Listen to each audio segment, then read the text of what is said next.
Hello everyone. So in this video I'm going to discuss about a simple example for the provider. So example will help you to understand the provider very well. Okay. So provider is a state management tool which help us to manage the state globally. Okay. So let me start with the example that I have created. As you can see in our main function I have written some code, and this is the counter screen. So as you can see inside the counter screen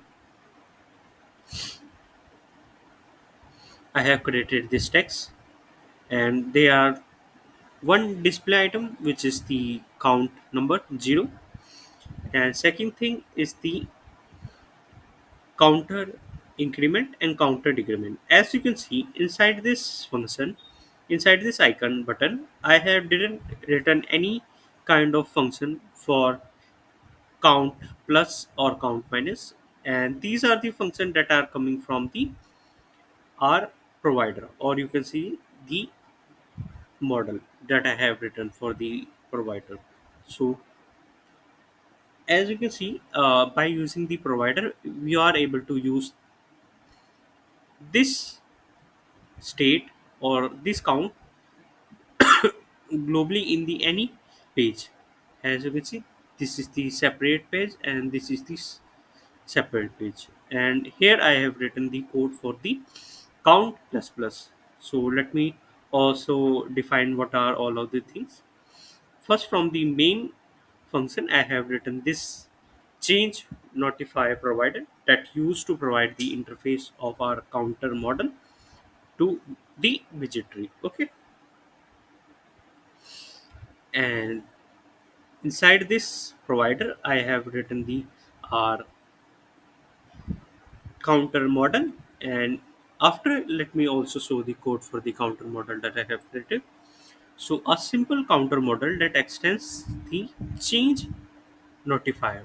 So this class holds the counter state and notifies the listener whenever the state changes. Okay, you have to class with the change notifier. This is coming from the foundation data. Okay, as you can see, I have created the private field to store the count value, and this is the getter that I have created to retrieve the counter value. Okay, let me show you the method that I have created for the increment and decrement. Inside this increment method, I have increment the private count variable. Okay, plus plus. After incrementing the count variable, I have done the notify listener, which help us to notify all the listener that state has been changed. And this is the second method that I have created.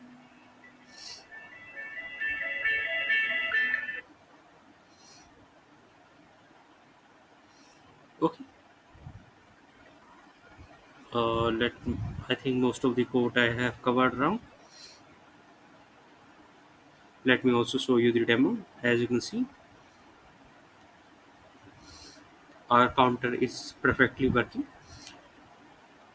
So the real example of this counter will be the whenever a user, you can see we can implement this in a user card where we have to implement the add and minus button, which can be in the any card or which can be present in the multiple form. As you can see, our product detail have multiple screens, vary with the different pages. So this counter will be applied, and where we are managing our state from this model. And in the next video I'm going to explain the multiple provider where we can use our multiple instances. So this is the simple example that I have created for the provider, and I hope you like the video. Thanks for watching.